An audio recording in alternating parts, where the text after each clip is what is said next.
बिस्मिल्लाहिर्रहमानिर्रहीम। अस्सलामुअलैकुम। जनूबी यमन। दोस्तों, जनूबी यमन जज़ीरा नुमा अरब के जनूबी हिस्से में वाक़या है। इसे अवामी जमहूरिया यमन कहते हैं। मुल्क के जनूब में बहरा अरब है, मगरब में बहरा कुलज़म है, शुमाल मशरक़ में ओमान और शुमाल में सऊदी अरब और शुमाली यमन से मुल्क की सरहदें मिलती हैं। 99% मुसलमान हैं। मुल्क की सतह मरतफ़ाई है। मगरब में कोहिस्तान है जो 9000 फुट बुलंद है। बाकी हिस्सा मुर्तफ़ा और मैदान पर मुश्तमिल है जिसे तिहामा कहते हैं। साहिल के साथ शुमाल मशरक़ से जनूब मगरब को 470 मील तक फैला हुआ है। मुल्क की आबो हवा गर्म है। बारिश गर्मियों में होती है। मगरबी पहाड़ों पर 12 इंच बारिश होती है। मुल्क के बाकी हिस्सों में बहुत कम बारिश होती है। कई सदियों तक अदन अरब की इस्लामी सल्तनतों का हिस्सा और फिर बाद में तुर्की खिलाफत का हिस्सा रहा। तुर्की की कमज़ोरी से फ़ायदा उठाते हुए और बहरा हिंद के लिए एक महफूज बंदरगाह की ज़रूरत की वजह से बरतानवी ईस्ट इंडिया कंपनी ने जनवरी 1939 में अदन पर कब्ज़ा किया। इसी तरह बरसगीर जनूबी एशिया को जाने वाले बहरी जहाज़ों के लिए ये बंदरगाह कोयला और दीगर सामान रस्त बहम पहुँचाने का बायस बनी। जगह की ज़रूरत के तहत कंपनी ने अपने इलाके में बाद में तोसीह की। 1849 में नहर सवेज़ के खुलने की वजह से अदन की अहमियत में इजाफ़ा हुआ। मज़ीद इजाफ़ा 20वीं सदी में अरब ममालिक और खलीज फ़ारस के इलाकों में तेल की दरियाफ्त से हुआ। 30 नवंबर 1967 में मुल्क बरतानवी कंट्रोल से आज़ाद हो गया। अदन में आज़ादी की तारीख बड़े अरसे से चल रही थी। बरसगीर जनूबी एशिया को जब 1947 में आज़ादी मिली और पाकिस्तान और भारत दो मुमलकतें वजूद में आईं तो इस खित्ते में बरतानिया की पोजीशन कमज़ोर पड़ गई।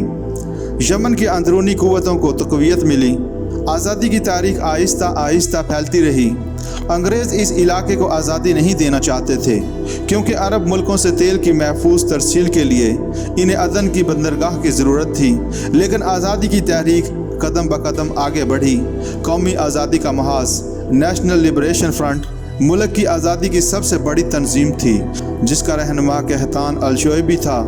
तंजीम की सरबराही में फ़ौजी दस्तों ने अगस्त और नवंबर 1967 के दरमियानी अरसे में जनूबी यमन की 17 रियासतों के वफाक पर कब्ज़ा कर लिया। इनके हुक्मरान हटा दिए और कुछ भाग गए। महाज के मद्दे मुकाबल एक और तंजीम फ़लासी यानी महाज बराए आज़ादी मकबूजा जनूबी यमन थी जिसे मिस्र की हमायत हासिल थी। मुल्क में खाना जंगी की हालत पैदा हुई। आखिर नवंबर 1967 में मिस्री फ़लासी की हमायत से दस्तबरदार हो गया और कौमी महाज फ़ौज की हमायत से इस काबिल हुआ कि पूरे मुल्क पर इसका कंट्रोल कायम हो गया। बरतानवी फ़ौज का आखिरी दस्ता 29 नवंबर 1967 को अदन से रवाना हुआ। अगले रोज़ जनूबी यमन की आज़ादी का ऐलान किया गया। बाद में उसे अवामी जमहूरिया यमन करार दिया गया। रूसी असर रसूख की वजह से जनूबी यमन में निज़ाम माईशत की बुनियाद सोशलिस्ट असूलों पर रखी गई।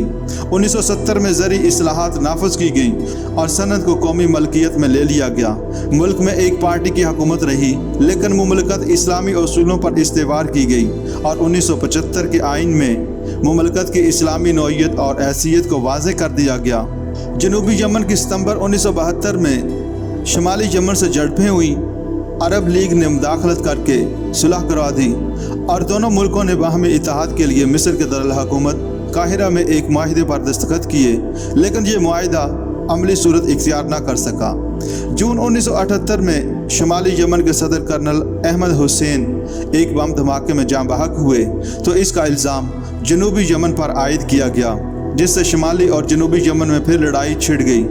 दोबारा अरब लीग की कोशिशों से 1979 में जंग बंदी हुई और दोनों मुल्कों ने फिर आपस में इत्तेहाद के लिए इत्तेफाक किया। इस दफ़ा अमली पेशरफ्त हुई। सुप्रीम पीपल्स कौंसिल के सदर अब्दुल फतेह इस्माइल मुल्क के सरबराह हैं।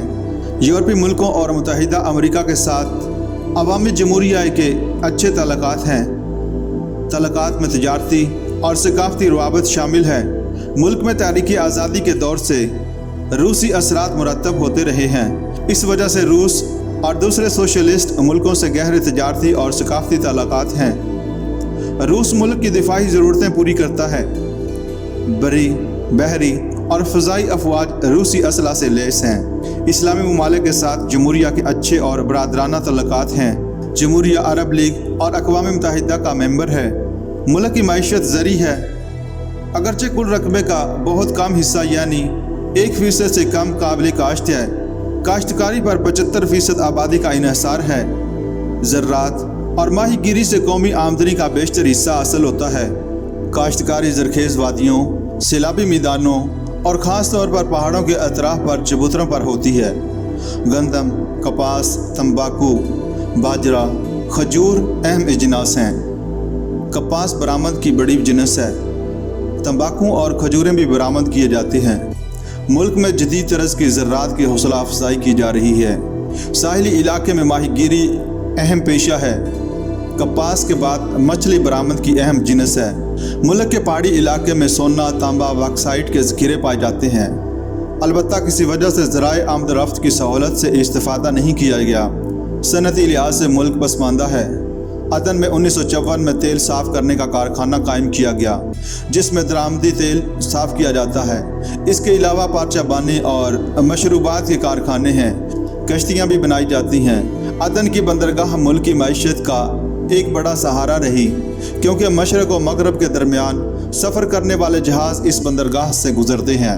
یہ بندرگاہی شہر نہ صرف ملک میں بلکہ خطے میں تجارت کا اہم مرکز ہے۔ عوامی جمہوریہ یمن کے پاکستان کے ساتھ دوستانہ اور برادرانہ تعلقات ہیں۔ دونوں اسلامی کانفرنس کے ممبر ہیں۔ دونوں دنیائے اسلام کی بہتری کے لیے کوشاں ہیں۔ بہت سے عالمی معاملات میں دونوں کے نقطۂ نظر میں یکسانیت ہے۔ دونوں میں تجارتی اور ثقافتی روابط ہیں۔